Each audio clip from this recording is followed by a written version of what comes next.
Much to discuss about the topics tonight, certainly because this was a big night for Kamala Harris in her first presidential debate, as Donald Trump has now completed 7 of these debates. John Dickerson, what did you see tonight? Well, picking up on what you said, Nora, I think the strategy was, she prosecuted Donald Trump. She was relentless.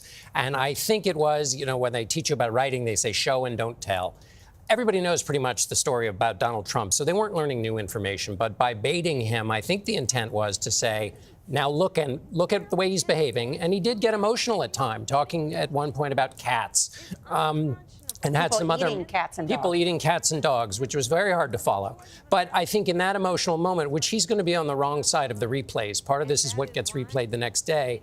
And then she pointed at that and said, we don't want to go back to that. And that seemed to be her main argument. The secondary one, of course, being, I care about you, and he doesn't. And in that case, we talk about plans and specificity. She was specific in parts about small business, child care, down payments on homes, the opportunity economy. She said that a lot. She didn't go overboard, but I think the question will be, did she send a signal? If she didn't go overboard, Donald Trump was quite brief in terms of the only policy I could hear from him was about tariffs and deportation. So he said, I have concepts of a plan. But on the specificity, even though she wasn't overwhelming, she was certainly more than he was. Margaret Brennan, on that very issue, when the topic of immigration came up, which is one that Donald Trump likes to hammer this administration on, he likes to call Kamala Harris wrongly the border czar. That was not specifically her job. She pivoted to crowd sizes, and then he got distracted and said, wait a minute, I want to respond to the size of my rallies. Right. And then it kind of went veering off, and he missed the opportunity to deliver some of the attacks that he has in the past on immigration. No, I think you nailed it when you talk about chumming the waters and taking the bait. And that was clearly a planned strategy for the vice president here. We saw a demonstration of personality, not policy, to John's point. And within that, what I'm thinking of are some of the strongest lines where the vice president not only described him as easily manipulated, but showed she could do it in front of the cameras with lines like that. And she had this one zinger. It's absolutely well known. Dictators and autocrats are rooting for you to be president because they are so clear they can manipulate you with flattery and favors. That is a powerful line in part because we are looking at someone who is arguing to be the first female commander-in-chief of the United States, standing up there and saying, I want to have a strong military and I'm going to show you how I can manipulate the man standing next to me right now on this stage. I thought it was an interesting strategy. She did it again and again. We'll get to foreign policy in a minute, but just quickly, she did say that Vladimir Putin would eat his lunch of Donald Trump. And then, strangely, the only world leader that Donald Trump brought up was Viktor Orban. Right, who is a NATO ally, but a very troublesome one who has been cozying up to Iran, to Russia, and to China. Nancy Cordes, you're our chief White House correspondent. Tell us what you saw tonight. Nora, I've been talking to Biden campaign officials, and they are elated. And keep in mind, this is the same bunch, Harris campaign officials who were Biden campaign officials who had very long faces at the first debate a month and a half ago. The best thing they could say about Biden was that he got better as the night went on. Well, here's what they're saying now. One campaign official telling me it couldn't have gone better. He took the bait on everything. She set the terms of every exchange. And she did. She baited him on crowd size. She baited him on dictators, on negotiating with the Taliban. And it seemed to knock him off message every time. Her overarching argument when it comes to Donald Trump seemed to be pretty simple. Number one, he's a liar. Number two, he sucks up to dictators and wants to be a dictator. And number three, he cares about himself and not you. And everything that she talked about, whether it was immigration or abortion or foreign policy, seemed to fall under one of those three themes. She kept bringing it back to that. And she's making that case because she's trying to reach this very small group of undecided voters, independents, who may not like all of her policies, who may be interested in some of the things that Donald Trump stands for, but she's making the case to them, he doesn't care about you, and I'll look out for you. Want to go to Robert Costa. He is in the spin room tonight. And Robert, I know you've been speaking with some advisors to Donald Trump. What were some of the strongest points he made tonight? What were some of the missteps? Nora, good to be with you. One of the benefits of being here in Philadelphia is you can roam around this spin room, talk to some of the top Republicans in the country, Trump campaign officials, and their real review tonight is that they always believe that former President Donald Trump is a blockbuster political franchise for them to ride, and he's never going to be a critical darling. And as long as he can preserve his franchise, politically speaking, keep his base together, and be seen as anti-establishment and a political weapon, then they feel like they're in a decent position as they go into this closing stretch. They know that former President Trump didn't land all of the punches he wanted to rhetorically against Vice President Harris, but at the same time, they don't take seriously criticism of his debate performance because, as one put it to me, people don't care about how people in the political establishment and in the media see it. And it's ultimately this swing voter they're looking out for and hoping they see Trump as change. Robert Costa, thank you very much. Ed O'Keefe, some of the topics that came up very early in the debate were not only the economy, immigration, but then reproductive rights, which is considered a strong suit for Kamala Harris as vice president. And on that issue, she did manage to tangle up Donald Trump. He got tangled up. He was unable to answer whether he would support a federal ban on abortion repeatedly. And then he got tangled up on the issue of in vitro fertilization, where he kept saying, just calling it fertilization. And he said at one point, I'm for fertilization. I've been a leader on fertilization. He did not have a comfort with that issue. Clearly. And the Harris campaign says that all indications are, at least in the moment, for example, they're looking at donations coming in as people sit there with their phones and watch this. And more than 70% of the donations in the first hour were coming from women, which means they're hearing something they like to see. And across the party tonight, remember, 75 nights ago, we sat here and there was widespread panic across the Democratic Party. Tonight, widespread relief at what they saw. Repeatedly, how she was able to goad him into situations where he got personal, where he didn't give clear answers on issues like whether he would veto a federal ban. And they believe that she did exactly what was needed tonight to dispel any concerns about her performance, lay out her strategy, reinforce the position on abortion rights especially, and even her answers towards the end about his attacks on her and whether or not he's being racist or sexist in doing so. So across the board, real pleasure, real relief that this went the way it did tonight. I want to bring our chief Washington correspondent, Major Garrett, in here. So, Major, there were probably tens of millions of people watching across the networks this debate. Where could it potentially have an impact? What do you think? The central question for both campaigns is, right now, has Trump reached his ceiling and has Kamala Harris reached her ceiling? The Harris campaign believes there's room to grow. The Trump campaign wants to bring her down because they think they're at their ceiling. And tonight's performance was loud, extravagant with lies, and based on that Trump support that already exists. The Harris obligation was, can you raise that ceiling? Can you find more voters with more persuasive language? To Nancy's point, Harris campaign believes they've got a bit of an edge there. Ed Gordon, these debates are about policy, and there was a lot of policy today. It may not have been a lot of new policy, but they're also the performative aspect of tonight. And it was interesting to see Kamala Harris in many of those two shots where, while her mic wasn't open, she sort of laughed at him. She put her hand up to her chin. What did you see? She knew exactly what she was doing. She set the tone when she walked out, shook his hand, and introduced herself by name, which I thought was very, very interesting. She gave a lob to black and brown voters, talking about Project 2025 very early on, and she understood the split screen. So when he felt that he was going a little far, or she felt he was going a little far, she made it clear she was taking a look. Ed Gordon, thanks, everybody. And we're going to be right back with more analysis.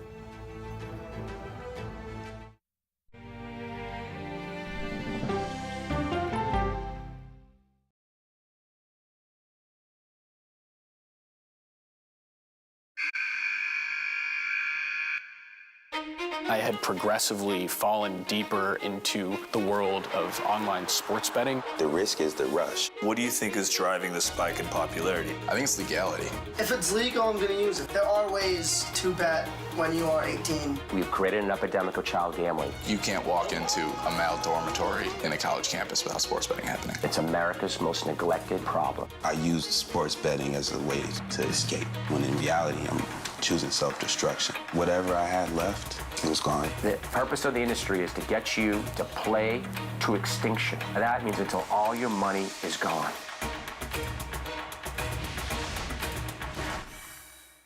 When you wake up in the morning, we want to be your go-to team. On our places, bright, shiny faces. I don't go to work in the morning. I go for coffee with my two good friends, and we talk about the world. Your morning routine just got better. CBS Mornings. Don't miss true crime anytime you want, anywhere you go. With the 48 Hours podcast. Real crimes, real lives, real justice. There's some questions that have to be asked and need to be answered. Listen to 48 Hours on Apple Podcasts. An original documentary from CBS Reports. Imagine yourself in Manhattan with no police, no army, no mayor. The people of Haiti stare down poverty, corruption, natural disasters, and violence. 90% of the guns that are used by gangs in Haiti are American guns. But with an unbreakable spirit and eternal optimism. There are days where I cry, but we can't be discouraged. We still believe in Haiti. They're still able to look ahead with hope. Haiti is on the brink of transformation, a radical shift. Haitians are coming together and saying things must change. Fighting for Haiti, now streaming on the free CBS News app. She's the first black woman on the Supreme Court, and she's determined she won't be the last. My parents had raised me to believe that I could do anything I wanted to do. Justice Ketanji Brown Jackson on Person to Person. Come on, Julia. Oh, no. I will if you will. You go, gal. That's right. Let me see if you can find me. I want to make sure that my voice is heard, but also that I lift up other voices. You can't write a better script. Yeah, boy! It's gonna be a bright, sunshiny day. We'll see you 7 o'clock sharp. This is CBS.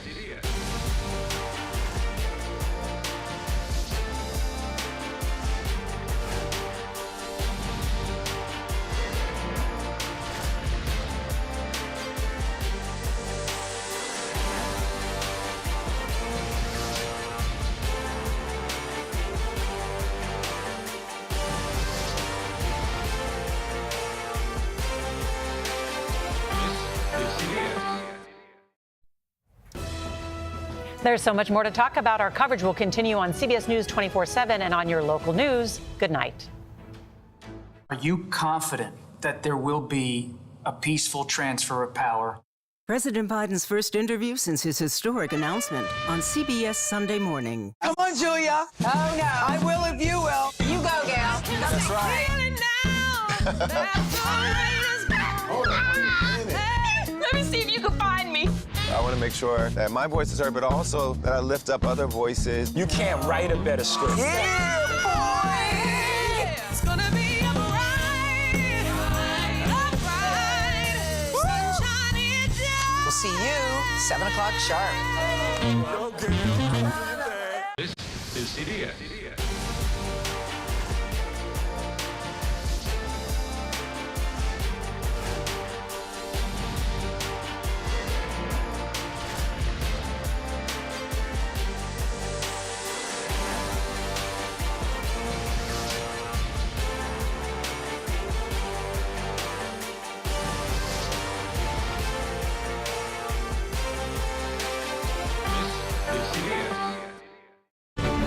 Our campaign, this campaign, is a fight for the future. And we will make America great again. This is a CBS News special, America Decides, the presidential debate. Now reporting, Norah O'Donnell. Welcome back to the CBS News stream for continued coverage of the first presidential debate between Donald Trump and Kamala Harris. I'm Norah O'Donnell in New York City at the CBS News election headquarters with the best political team in the business. I'm joined by Nancy Cordes, Ed O'Keefe, Major Garrett, and Ed Gordon for their take on tonight's debate and what, if anything, the American people may have learned that they didn't already know. Ed O'Keefe, want to go to you first. Certainly Democrats giving a sigh of relief tonight over the performance, but where where does this change things in this contest now that we are just over 60 days away from Election Day? Well, the hope is they reached all the few undecided voters in these 7 battleground states or so who may have been watching tonight or will see clips tomorrow morning and somehow change their minds and maybe fill in those gaps about what is she about? Can she really do this? Can she hold her own? The Kamala Harris campaign tonight likes what it saw so much, however, that they are now pushing for another debate to be held in October. So that gives you an indication that they believe she did so well tonight, they might as well try again.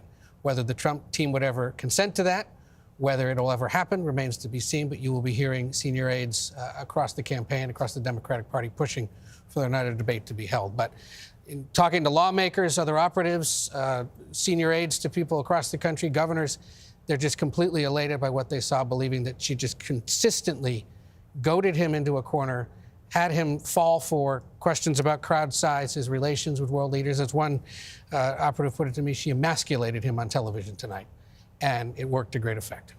Ed O'Keefe, thank you. Want to bring in Ed Gordon and Nancy Cordes. And Ed, there was a lot of pressure on Kamala Harris tonight as the vice president, because even though she has held that esteemed office, it's the number 2 position. She's not out there a lot. And this was her first presidential debate. This was Donald Trump's 7th on the stage.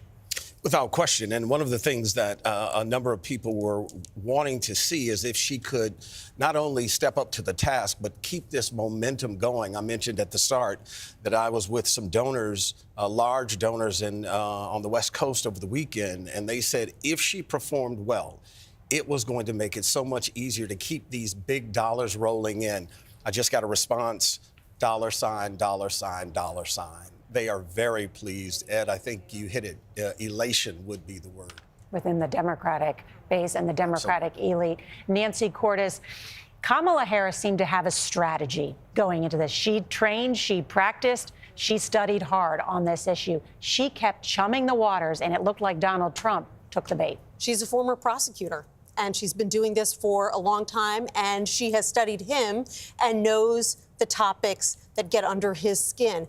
But she also seemed to be trying to make a case that she is a change not just from Trump, but from President Biden, who she occupies the White House with. She said, I offer a new generation of leadership. She said, the American people are tired of the same old playbook.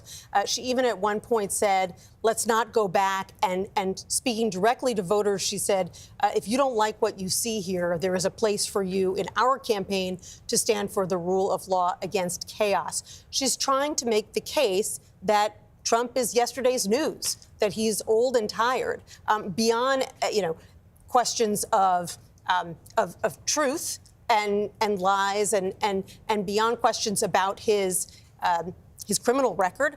She's saying the things he wants to do, that's in the past. We're heading into the future. That's one of her big campaign themes as well. We're not going back. And it's something you heard from her over and over again tonight. Major Garrett is also with us. And Major, I know you are fact-checking some of the things we heard tonight. We'll get to the fact checks in just a second. But, Nora, we're coming to everyone from Times Square, where Broadway is. And for decades in this country, Cats the Musical was all the rage. Retrospectively, we might call this presidential campaign Cats the Presidential Campaign. Because it started with J.D. Vance and childless cat ladies. And tonight, when talking about immigration, that's where our first fact check starts, former President Trump talked about cats. He meant to talk about geese in Springfield, Ohio. There is a viral video suggesting that Haitian immigrants there are, and I'll bring this up on the screen so everyone can see it, eating cats, eating dogs. We rate this on the CBS Confirmed team as false. We have checked with the local authorities in the county, Springfield, Ohio. They have no credible claims, no evidence, no suggestion that Haitian immigrants have harmed in any way, shape, or form, let alone eaten dogs or cats, especially not cats, because the allegation was originally geese. Former President Trump not only misspoke about that, but we rate this with the CBS Confirmed team as false. Continuing the focus, which was relentless, fair to say, for the former president tonight on immigration. He said the following: when you look at these millions and millions of people that are pouring into our country monthly, he said 21 million people. We have gone over this before. During the Biden administration, they did have record numbers of border crossings, 8 million total, nowhere near 21 million people. Not all of those are individuals. Many of them crossed the border, were sent across the border, then crossed again. So it's not 8 million individuals, but that is the aggregate number. Secondarily, never in the Biden administration did millions of people or even 1 million people be encountered in any month. The highest number was 300,000 in December of 2023. That's why the CBS Confirmed team rates that as false. One thing that came up from Vice President Harris, talking about President Trump's future plans to place tariffs on Chinese imported goods and imported goods from other countries. She said that would cost up to $4,000 more per year. Economists vary on this. The ranges are $1,600 to $3,200. You can find some economists that say as high as $4,000. That is something that we on the CBS Confirmed team rate as partially true, but needs the larger context of exactly how high the tariff rate would be, onto which goods would it apply, and what the actual bottom line effect would be on middle-class families. Some truth there, but needs a lot more context. Nora, back to you. Major Garrett, thank you. And we have some breaking news right now. This doesn't need to be fact-checked, but Taylor Swift, and a picture of her and her cat, she has just posted that she watched the debate tonight and that she is endorsing Kamala Harris because, in her words, she fights for the rights and causes I believe need a warrior to champion them. I think she is steady-handed, gifted leader, and I believe we can accomplish so much more in this country if we are led by calm and not chaos. I was so heartened, Taylor Swift writes, and impressed by her selection of running mate Tim Walz, who has been standing up for LGBTQ plus rights, IVF, and a woman's right to her own body for decades. Nancy Cordes, we know that Taylor Swift has endorsed Democrats in the past. This was not unexpected, but the timing is interesting. Mm-hmm. She also talks about how she was concerned about AI-generated fake stuff out there that was suggesting that she liked Donald Trump as a candidate. Right. And she's basically saying that it was those AI images that prompted her to come out now in September and make this endorsement. She said, recently I was made aware that AI of me falsely endorsing Donald Trump's presidential run was posted to his site. It really conjured up my fears around AI and the dangers of spreading misinformation. So this is the most popular entertainer on earth, Nora, coming out in support of Kamala Harris. It's no accident that she's posing there with her cat, because as Major rightly pointed out, cats are the theme of the campaign. I didn't know anything about that, by the way. And I think the question now is, how active does she get in the campaign? Is this a one-time thing, or is she going to be hitting the road using her enormous megaphone to get voters, particularly young voters, to register to vote, to go to the polls? I think that will be the measure of how impactful this endorsement is. Her tour continues in a number of states, not only Florida as well. She'll be in Florida for a while doing her own musical tour. Mm-hmm. We don't know yet whether she'll be doing any campaigning, as you say, Nancy Cordes. I want to bring in now from Philadelphia, RNC Chair Michael Whatley. Michael, good to see you, Mr. Chairman. Thank you so much. I know you watched the debate. How do you think the former president performed? I think the former president delivered his message and talked about the issues that the American voters care about. He talked about inflation and how he's going to bring it down, how he's going to lower prices on groceries and rent and housing prices that every American family is dealing with right now. He talked about the southern border and how he's going to end the scourge of the invasion that we have seen come across that border. And he also talked about how he's going to make America strong enough on the international stage to make sure that we can protect our interests as well as the interests of our allies. Mr. Chairman, I know that immigration has certainly been one of the top issues, not only for Republican voters, but voters in general, but has been one of the stronger areas of attack for Donald Trump. That topic came up tonight. But instead of Donald Trump going after Harris and using the term border czar, as he has used in the past, he instead got into sort of a back and forth with the moderator about this unproven claim that exists virally about people eating dogs in Springfield, Ohio. Was that a missed opportunity? Look, I think we can have plenty of conversations about the border czar, Kamala Harris, and the fact that this administration has allowed millions of illegal immigrants to come across the border, took 94 executive actions to dismantle the most secure southern border that we have ever had. I think one of the stories that you probably want to talk about is the fact that the moderators did fact check the president relentlessly all night to the point where it was basically a 3-on-1 debate, and they never once fact checked Kamala Harris for anything that she said, including several of the obvious misstatements that she made. What would have been one of the ones that you think she should have been fact-checked on? Well, the fact that she said that there is no states where it's illegal for you to have abortions in the 9 months, and that's absolutely not true. The fact that she said that President Trump supports Project 2025, which is absolutely not true. And the fact that she said that he opposes IVF, which is absolutely not true. There are several other examples that we can certainly talk about it. But it was interesting that he was playing 3-on-1 because the moderators went after him continuously and never once fact-checked Kamala Harris. Let's talk about some of the other substantive issues that came up during this debate, reproductive rights and abortion. The former president did not commit to vetoing a federal abortion ban. Did that hurt him? What is your understanding of what the Trump-Vance position is? Because they've each said now different things. Well, the Trump-Vance position is that this is a discussion that needs to be done at the state level. They fought for 50 years plus to be able to overturn Roe v. Wade. President Trump is the president who appointed those judges who did overturn Roe v. Wade and return this back to the states. That's where he believes that this discussion should be taking place. Traditionally, there have been 3 debates in a presidential election cycle. Would you like to see, and would you push for, another debate between Donald Trump and Kamala Harris? Absolutely. I think any opportunity that President Trump has to talk directly to the American voters, talk to every American family, and lay out his vision for making America strong and wealthy and safe again, we would certainly want to take. So will you try and convince the former president to commit to another debate? Look, I think if the opportunity were there, we certainly would want to take a good look at it, take an advantage of it. Any opportunity that he has to go talk directly to the American voters and tell them that he is going to restore our southern border, rebuild our economy, and ensure that America is strong enough to take care of our allies and ourselves at home and abroad. Republican National Committee Chair Michael Whatley, thank you for your time joining us from the Spin Room in Philadelphia. We appreciate it. Coming up, we'll hear from voters who watched tonight's debate and talk with Pennsylvania Governor Josh Shapiro.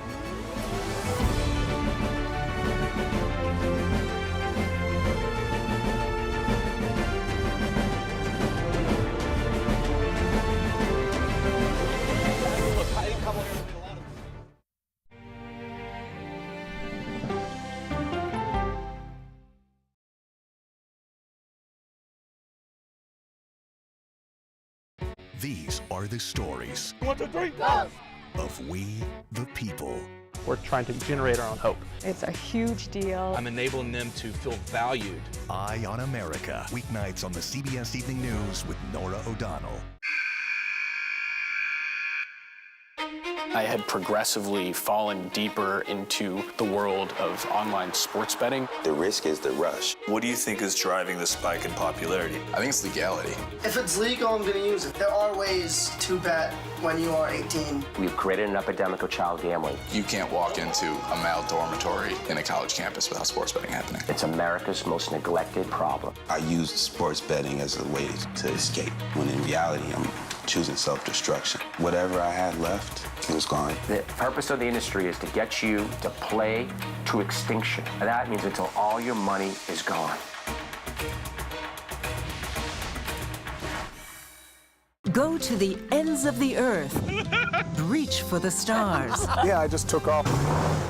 That kind of thing. Oh, that's pretty good. Because there's always something new under the sun on CBS Sunday morning. America Decides is your place for fact-based, unbiased reporting. At the White House, at the Capitol, on the campaign trail. What do you say to those in your party? Any cracks in the Republican Party? Our reporters and our anchors travel the country talking to voters like you About the issues that matter most. Immigration is really a factor right now. That are going to be driving your decisions.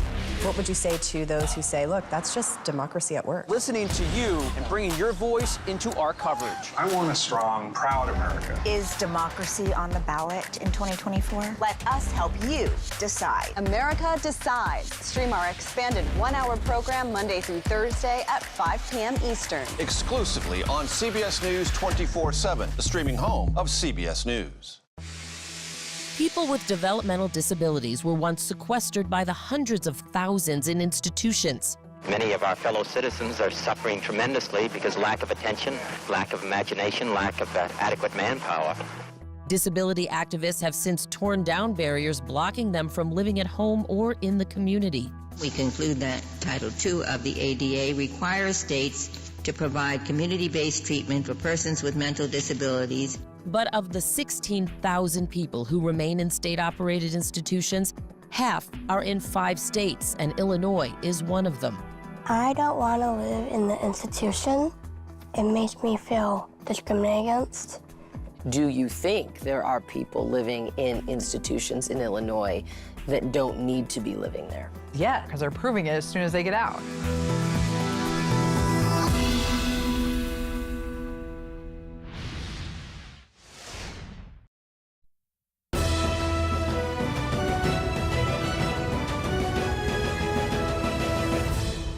Welcome back to America Decides and CBS News coverage of the first presidential debate between Donald Trump and Kamala Harris. Now, what did the voters think about tonight? CBS's Nicole Killing is in Bucks County, Pennsylvania, with a focus group. And Nicole, we are all so interested to hear what these voters thought about the candidates' performances. Well, Nora, as you know, this is a swing area, and of course, we've got a range of reactions from our voters who watched this entire debate. I just want to go down the line with all of you and just very quickly tell me who you believe won this debate tonight. We'll start with you, Bridget. Definitely Kamala Harris. I would say Kamala Harris. Donald Trump. Trump. Kamala Harris. And tell me why. He spoke facts. She just basically repeated everything that Biden has said in the past. What were your thoughts? She made, Donald Trump made a strong closing statement by saying, why didn't they do all the things that she's proposing during the 3.5 years that they've been in office? And Biden did this entire moderate stance back in 2020, and she's trying to do it again in 2024. But she didn't talk about her policy changes between 2020 and 2024. Her whole centrist, moderate stance is just a facade. I mean, you're someone who said that you support Kamala Harris. How do you respond to that? You know, I think that Kamala has a lot of good plans for the future, and I think that since she wasn't the one that was mainly in charge, you know, even though she is vice president, there is Congress and there is checks and balances, so like she can't do everything. I think that with her being more in power with president, I think that she would be able to do a better job. Robert, I know we started off the evening where you said you're not sure who you may support. Did this debate change your mind in any way? Kind of did make me sway a little bit toward Kamala Harris with the same exact facts that she made as well. A lot of the big issues for me were the fact that Kamala is a politician and the debate is a politician's game. And I believe that she definitely has a better convincing point for who to vote for. Is there anything you didn't hear tonight that you wanted to hear, Eddie? Well, I wanted to hear, as I said at the beginning, I wanted to hear honest, actual policy proposals, and I wanted to hear the truth. And I got some honest policy proposals, but they all came from Kamala Harris. All I heard from Donald Trump was more angry vilification of immigrants, more goofy conspiracy theories about 9-month abortions and eating your neighbor's cat. And those aren't policy proposals, and I really was looking for something like that. I was kind of hoping that we would address more about our broken immigration system, since we really haven't had substantial immigration reform since the 1980s and even further back to 1960s. And a lot of those decisions made in the 1960s and 1980s have caused this immigration problem that we currently have right now. And I was kind of hoping that both of them would talk about immigration and how they would fix immigration. But while Trump attempted to say that there is a problem with immigration and that those that have come here illegally should be deported, she really deflected on immigration and didn't take responsibility or Biden's responsibility for letting people in illegally. Well, it sounds like some of you would like to hear more. That being said, quick show of hands, how many of you feel that there should be another debate? All of you. Absolutely. 100%. Absolutely. Well, that remains to be seen, as you know, Nora, but certainly a very spirited conversation among these voters as they watch tonight's debate. But clearly, not all of their answers were. Not all of their questions were answered tonight, so that is why Nicole, they believe that they should hear more. I agree. I think you should pull back up the whole exchange on immigration very early on for that particular voter, because I do think there was actually a good exchange on immigration. I would politely disagree about why that immigration reform bill was killed and who's responsible. And then it was the exchange about that viral video. So that's my 2 cents on this, because I thought it was really interesting on the immigration. Nicole, Killian, and all the voters, thank you very much for your time. Joining us now is Pennsylvania Governor Josh Shapiro, who is the governor there in that state where you've just had that spirited debate. And That's Governor, right. thank you so much for joining us. What did you make of the vice president's performance? I thought she did great. And by the way, I have to say thank you for putting people from Bucks County on TV. It's where my wife grew up. It was great to hear from them. But I thought the vice president did a great job, both laying out her vision and also prosecuting the case against Donald Trump, showing the clear contrast, particularly on the issue of abortion and the fundamental freedom for women to be able to make decisions over their own bodies. I think she exposed the former president for being kind of nonsensical and unhinged, and sort of baited him into doing what he normally does, which is speaking in conspiracy theory tones. I mean, he is someone who really seems to not have any kind of vision for the future and is just focused on sort of the silliness of the past, settling old scores, and a whole bunch of wacky conspiracy theories. Governor, as a prosecutor yourself, the former attorney general, how would you describe the strategy that the vice president employed? When asked a question, she would answer it, but then she would quickly pivot and almost bait Donald Trump into speaking about another issue. She did it on everything from the border, on immigration. She did it on crowd size. How would you talk about and how she used that strategy effectively? Well, look, as a former prosecutor, I know an easy mark when I see one. And part of the reason why you can sort of bait Donald Trump into this stuff, whether it's on crowd sizes or something else, it's because Donald Trump is only focused on himself. And so when you entice him that way to talk about himself, instead of talking about the American people and how he's going to help them, it's something that we've come to know is just part of his problem. He's focused on himself. He's not focused on the future of trying to help the American people. I also want to ask you about some of the other foreign policy issues that came up during the debate. The question was asked on Ukraine. Twice Donald Trump was asked a simple answer in the words of the moderator. He said, would the war be over if you were president of the United States? He couldn't answer that question. Then Kamala responded by saying, well, yeah, it would be over because Donald Trump would just give up. How did you rate those different questions on foreign policy?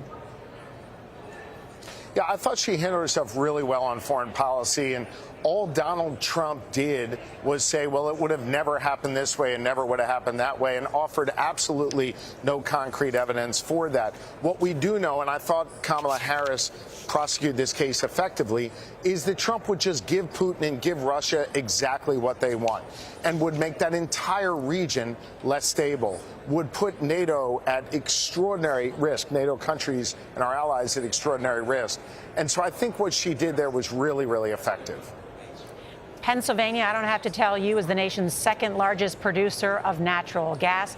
Do you think the vice president did enough tonight to convince voters in your state that she won't ban fracking? That is something she said she was in favor of in 2019. Yes. And let me tell you something, Nora. I'm an all-of-the-above energy governor. I understand just how critical jobs in the natural gas industry are here in this Commonwealth, particularly for our building trades in the southwestern part of our state and elsewhere. And Kamala Harris made clear that she's going to be an all-of-the-above energy president. She understands the important role those energy jobs play here in Pennsylvania. And she also, I thought, made a really important point. For all of Donald Trump's bluster about energy, you know what? Under the Biden-Harris administration, we're producing more domestic energy than ever before in this nation, which strengthens our economy and it strengthens our national security. And I have confidence that she'll continue that. Governor Josh Shapiro, thank you for your time. We'd talk longer, but Vice President Harris and her husband, Doug Emhoff, are at a watch party, and they're addressing supporters. Let's listen. I told you she was ready. All right, you won that debate. Hold on, but we haven't won anything yet, right?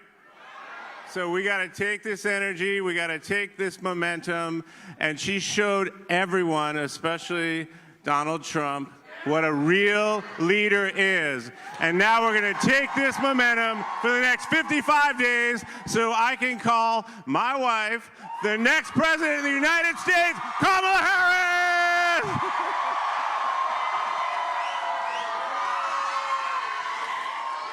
Hey, Billy!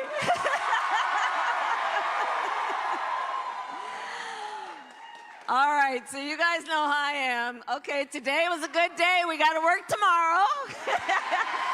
We got 56 days to go. We got a lot of work to do. And let me just say that I think we all know that tonight was a night that highlights something that you all have been working so hard on. We have folks here who have been knocking on doors. Well, you know.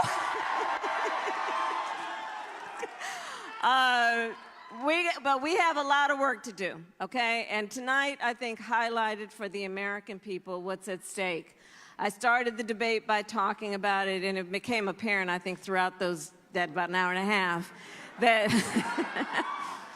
look, this is very much two different visions for our country. Ours, which is a vision for the future, and his, which is about the past and taking us backward. And as I said on the debate stage, we are not going back. We are not going back. And so we know what we're fighting for. We know what we stand for, and that's why we know what we're fighting for.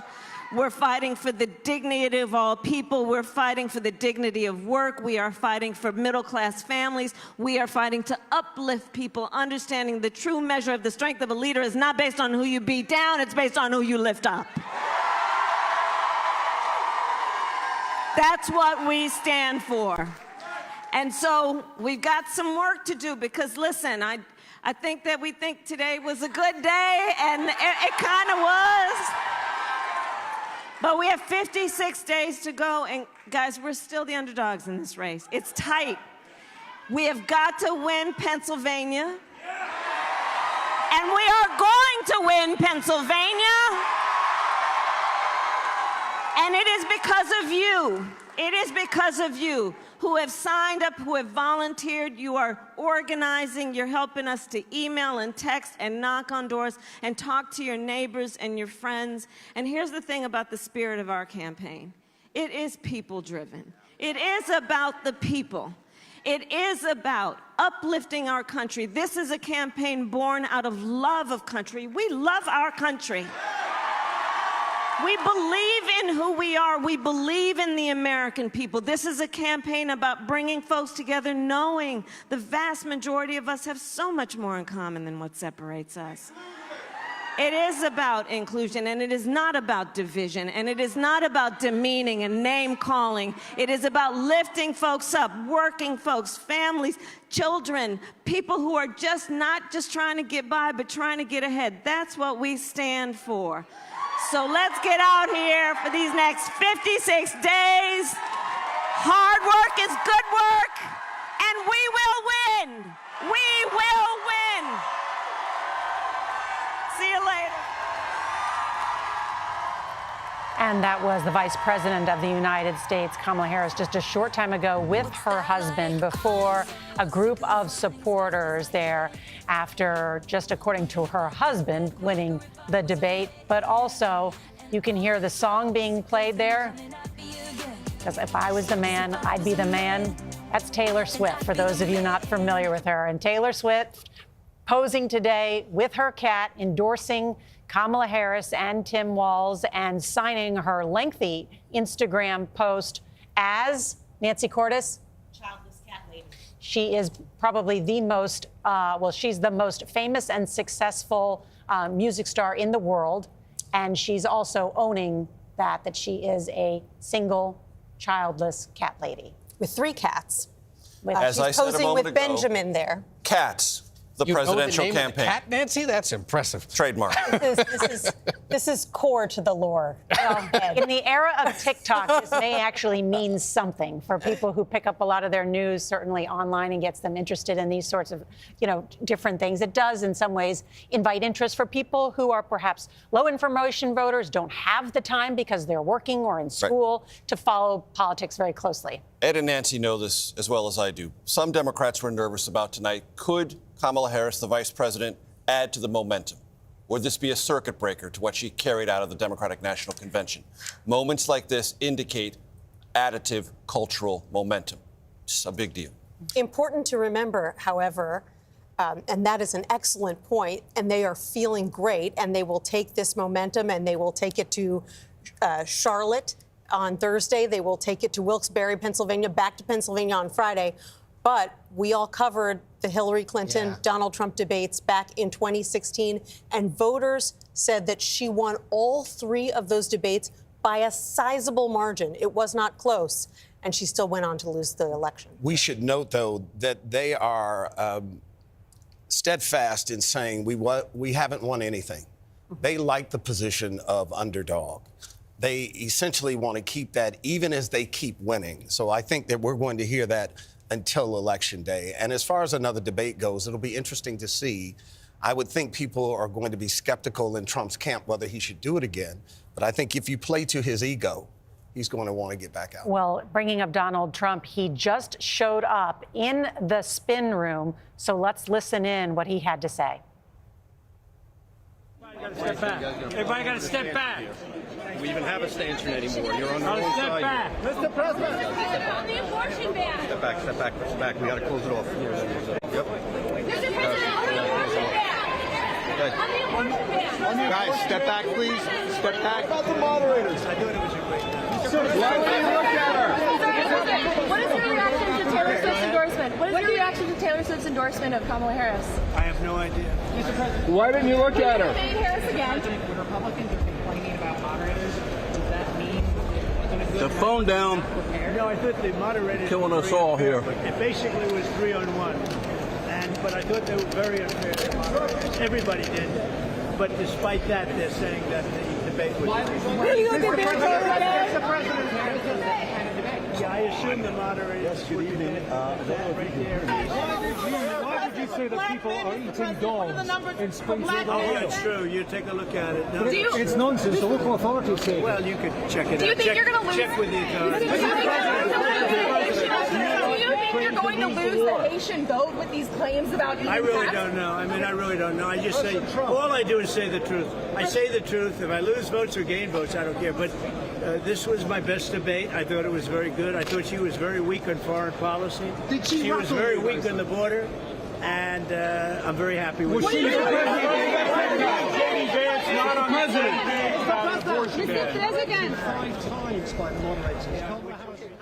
Well, there was Donald Trump inside what you call the spin room. This is this area where many of the reporters are outside of that debate hall.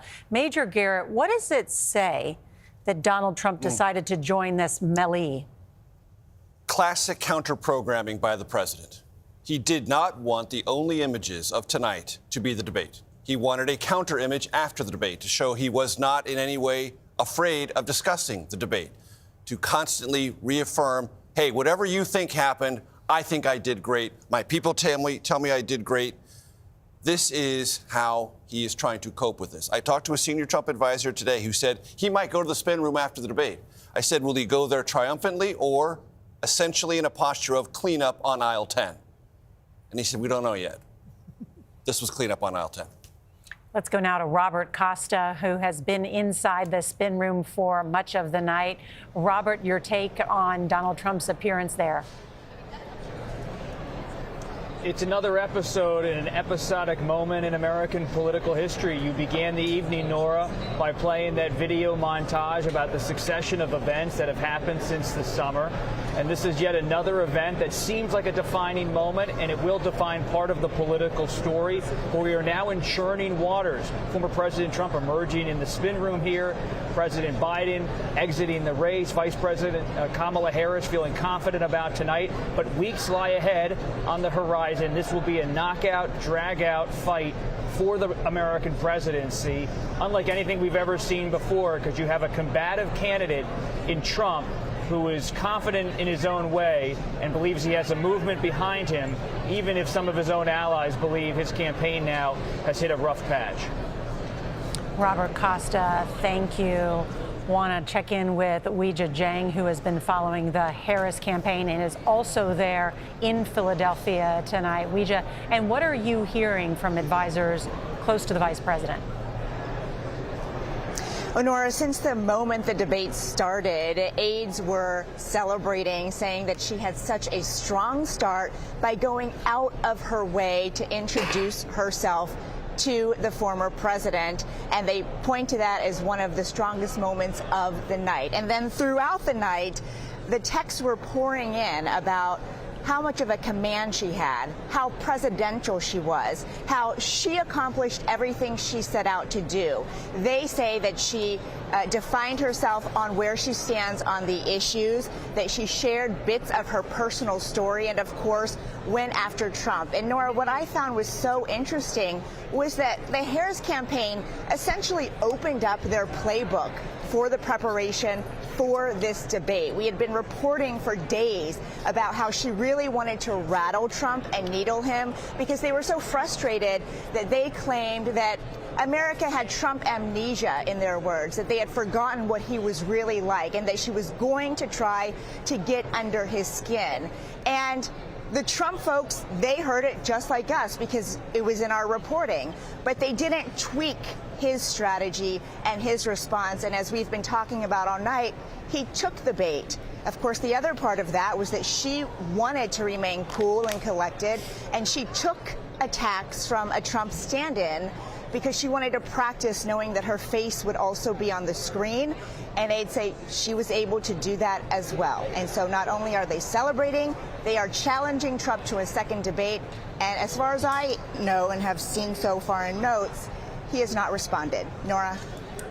Weijia Jiang, thank you for your reporting tonight. And Ed, what happens next? Well, good point, because tomorrow, of course, is the 23rd anniversary of the September 11th attacks. We're going to see President Biden and Vice President Harris here in New York together for those commemorations. They're then heading to Pennsylvania and the Pentagon. Former President Trump expected here in New York, also going to Shanksville, Pennsylvania. They may cross paths tomorrow. Ironic that after meeting tonight for the first time, Harris and Trump are likely to cross paths again tomorrow on such a somber day. And from there, it's back to the campaign trail. At that point, there'll be 54 days to go. We'll see if there's another debate. There is a vice presidential debate coming up on October 1st on CBS. And, you know, at that point, what are the effects of this debate? Did it have any real movement at all in either direction, or do things remain awash and just a complete churn to find every last voter in every swing state? Nora, presidential campaigns sometimes have an emotional bandwidth. And as the debate wore on tonight, it was clear President Trump thought louder was better. He kept getting louder and louder. And his orientation to the facts became more extravagantly stretched. Kamala Harris, both in the debate and afterwards, looked calm, relaxed, and confident. That's her emotional bandwidth. She wants to continue that. If Trump continues to be loud and extravagant with the elasticity of his facts, that is going to work against him in the campaign. His campaign knew that tonight had to be about addition, pulling in voters who are not yet with him. Much of his rhetoric tonight, not only was it loud, but it was oriented toward the already existing Trump base. Kamala Harris had a different strategy. Bait him and add where she could. That's what the next 56 days is all about. Will that temperament that was displayed tonight by both candidates sway that very small sliver of undecided voters in these battleground states? A big thank you to our powerhouse political team on this debate night. For all of us at CBS News, thank you for watching. I'm Nora O'Donnell. Good night.